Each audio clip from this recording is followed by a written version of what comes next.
All right, let's go. Welcome into the San Francisco 49ers Report. My name is Chase Sr. Coming up on today's show, more draft talk. Going to react to a 3-round Niners mock draft from Pro Football Focus. Who do the Niners go with those 3 selections? We'll get to that here right now.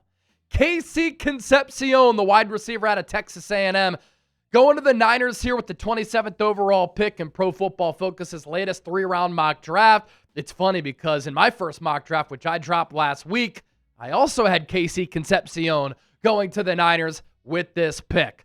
5'11", 200 pounds, a junior, and Concepcion really pops with his athleticism. Really excited to see him in Indianapolis next week for the NFL Combine if he decides to test, because he is sudden, he is twitchy, he really glides in the open field. He routinely creates separation and can pull away from DBs. Niners really struggled with that last year. They also didn't have an athlete at wide receiver like KC Concepcion. So I think this pick would make a lot of sense. His route running has improved throughout his college career. An issue here that Kyle Shanahan could have is trusting him. A 10.3% drop rate in 2025. Needs to get better there. But some of the highlight reel-worthy plays that he made, impressive. And this is a deep wide receiver class. I'd either like him or maybe a guy like Boston out of Washington. 61 catches, 919 yards, 15.1 yards per catch. The 9 touchdowns, all that, really good. The bad, the drops there. Because he had 7 in 2025, at NC State in 2024 before he transferred, another 7 drops. In 2023 with NC State, he had 5 drops. So in his career, he has made some incredible plays. He is an excellent athlete. He's very dynamic. He has game-breaking speed.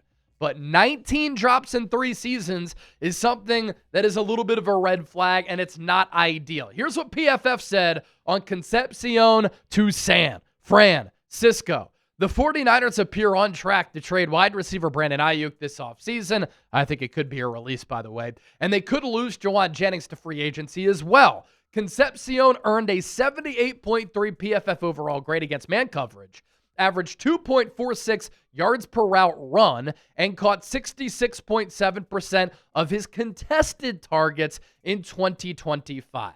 Concepcion is definitely a player who would help the Niners tremendously on offense. And I know at this point, I'm kind of beating a dead horse, but my opinions and my analysis are not going to change. What do the Niners need to do after last year? They were slow and old on offense. They need to get younger after they were the oldest offense in the NFL in 2025. They need to get faster, more explosive, leaner, and more dynamic. Concepcion checks those boxes. Before we continue to push forward with our mock draft, don't forget to hit that subscribe button. Think about the NFL calendar, right? We're going to the NFL Combine next week. Subscribe for that coverage.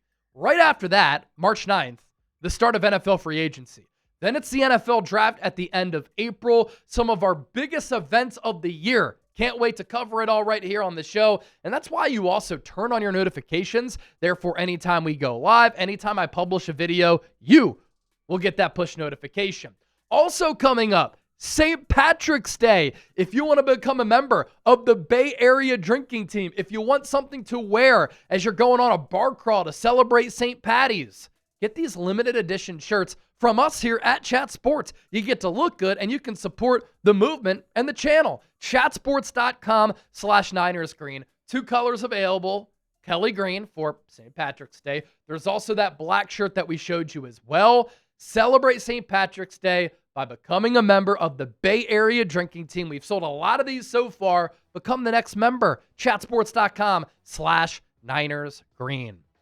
To the second round for the Niners. It's funny. I don't know if PFF was watching the show, but they released this mock draft after my mock draft. I had KC Concepcion go to the Niners in the first round. I had Derrick Moore going to the Niners in the second round with that 58th overall pick. Really like his potential as a pass rusher at the next level. 6'3", 260 pounds. Really good size, a senior. Some good experience throughout his college career. He has a very quick get off at the line of scrimmage. A couple things here.